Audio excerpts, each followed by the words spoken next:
एक माणूसने विचारा की बा भाऊ आपला देव देवता कशा काय ओळख तर मै सांगा सोपा आपला देव देवता मंदिर मा राहत नाही. आपला देव देवता अशी जागा राहता जी जागा जंगल बी जमीन बी आणि नदी बी म्हणजे पाणी अशी जागा आपला देव देवता राहता.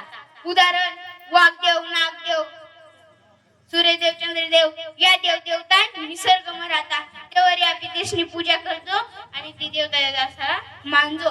आणि मैं पहिले भी हरी कार्यक्रमला येवाना प्रयत्न करत होता पण मला आपा म्हणत होता की वो आखू तुला ना आणि ते बघायला हवं तर मग तू मोठा होईनस का मैं तवली जाईल. मग मला वाटती राही ना मैं हायटेज वर उभा राहीस नि मैं मोठा किल्ला आणि आयोजक असा प्रवीण पवार सरना आणि तेसनी टीमना मनपाई जोहार.